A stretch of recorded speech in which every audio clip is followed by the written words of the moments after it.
삶을 살아가시는 주, 연약한 나의 일상을 살아가시네. 내가 사는 것은 오직 주를 위한 것, 나의 삶의 주인 오직 예수. 오늘도 나의 삶을 살아가시는 주, 연약한 나의 일상을 살아가시네.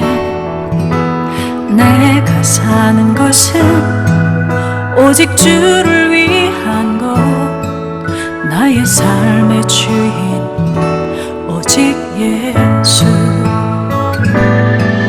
나는 포도나무 가지 주님과 한 몸 되었네. 나는 주를 담는 그릇, 내 안에 계신 성령님, 드러날 것 없는 나의 삶에 홀로 나타나시네.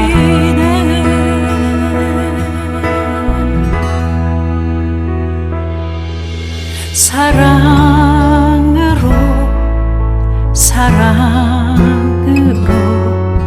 오늘 하루를 사셨네.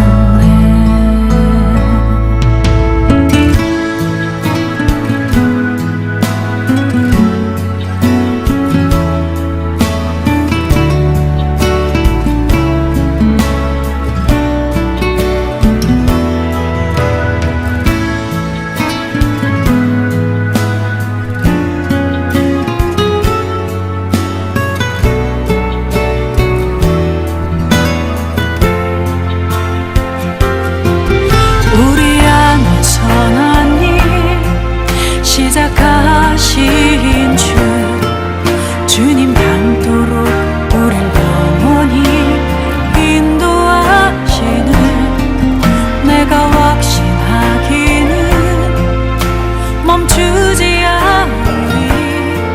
홀로 영광 받으실 그날까지. 나는 포도나무 가지 주님과 한 몸 되었네.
아버지 당신의 마음이 있는 곳에 나의 마음이 있기를 원해요.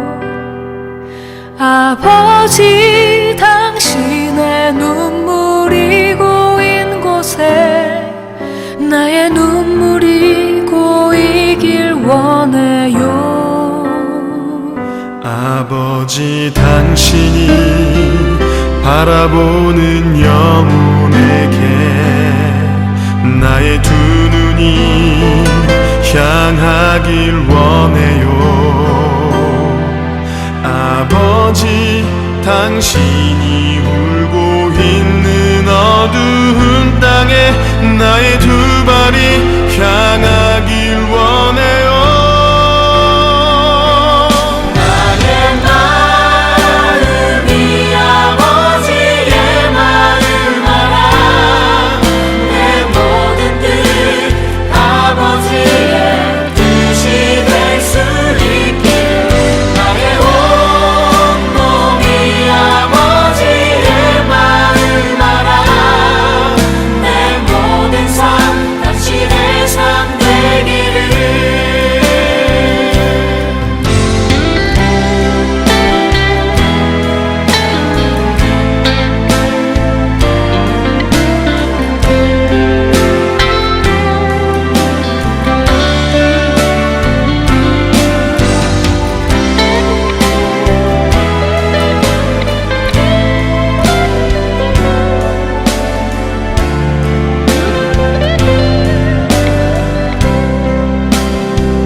아버지 당신의 마음이 있는 곳에 나의 마음이 있기를 원해요.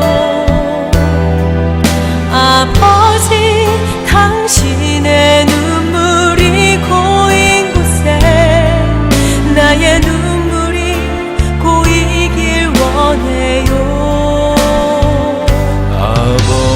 당신이 바라보는 영혼에게 나의 두 눈이 향하길 원해요. 아버지 당신이 울고 있는 어두운 땅에 나의 두 발이 향하길 원해요.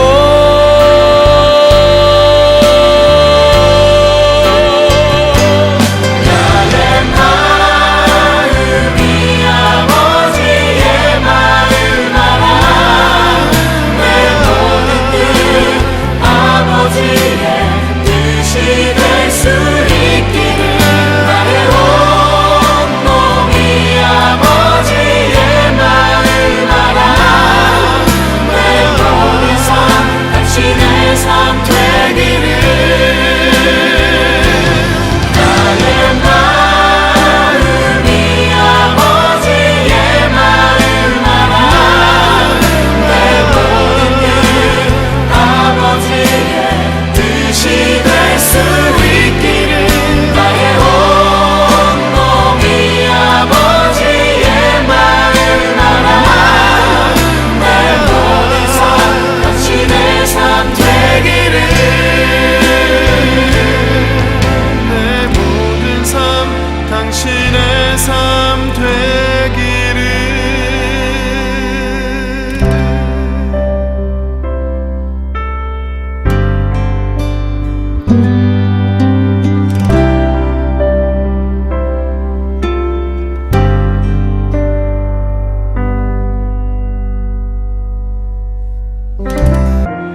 불러봐도 침묵만이 다시 내게 되돌아오네. 검은 구름 빛을 가리듯 밤과 같이 어두운 뿐이지만 당신 손에 내 이름 새겼으니 결코 나를 잊지 못하시리라. 내 눈이 당신을 볼 수 없다 해도 그는 나의 외침 듣고 계시리. 주 하나님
함께 묵상할 말씀은 잠언 12장 15절로 21절 말씀입니다. 15절 미련한 자는 자기의 행위를 바른 줄로 여기나 지혜로운 자는 권고를 듣느니라. 미련한 자는 당장 분노를 나타내거리와 슬기로운 자는 수욕을 참느니라. 진리를 말하는 자는 의를 나타내어도 거짓 증인은 속이는 말을 하느니라. 칼로 찌름같이 함부로 말하는 자가 있거니와 지혜로운 자의 혀는 양약과 같으니라. 진실한 입술은 영원히 보존되거니와 거짓 혀는 잠시 동안만 있을 뿐이니라. 악을 꾀하는 자의 마음에는 속임이 있고 화평을 의논하는 자에게는 희락이 있느니라. 의인에게는 어떤 재앙도 임하지 아니하려니와 악인에게는 앙화가 가득하리라. 아멘. 오늘 말씀의 제목은 미련한 자의 길과 지혜로운 자의 길입니다. 오늘 말씀은 미련한 자의 길과 지혜로운 자의 길을 서로 대조적으로 보여주고 있습니다. 사람이 배움을 가지는 이유는 미련한 자가 아닌 지혜로운 자가 되기 위해서일 것입니다. 배움을 통해서 우리는 미련한 삶과 지혜로운 삶을 구분 혹은 구별하게 되는 것입니다. 물론 배움을 통해서 자기 이익만을 추구하고 각장 권모술수를 통해 남에게 상처를 주는 사람도 보기도 합니다. 하나님께서는 세상에서 자기 백성과 세상 사람들을 구분하기 위해서 율법을 주셨습니다. 율법은 하나님의 백성이 어떻게 살아야 하는지를 지혜롭게 살아야 하는지를 보여주는 나침판이라 할 수 있습니다. 이 율법에 보면 미련한 자의 길과 지혜로운 자의 길에 대해서 분명히 자세히 말하고 있습니다. 솔로몬은 이 율법에서 말하는 미련함과 지혜를 사람들의 일상적인 삶에서 그려주고 있습니다. 솔로몬이 지은 지혜의 말들은 율법의 내용을 삶에 그대로 적용한 것이라 말할 수 있습니다. 오늘은 미련한 자와 지혜로운 자의 대조를 통해서 우리에게 말하고 있는 5가지를 살펴보기 원합니다. 첫째, 미련한 자는 자기 행위를 바른 줄로 여기는 사람입니다. 자기 행위가 모든 판단의 기준이 되는 것입니다. 다른 사람의 기준과 생각에는 전혀 귀를 기울이지 않습니다. 그러나 지혜로운 자는 다른 사람의 권고, 다른 사람의 기준, 다른 사람의 생각에 귀를 기울인다는 것입니다.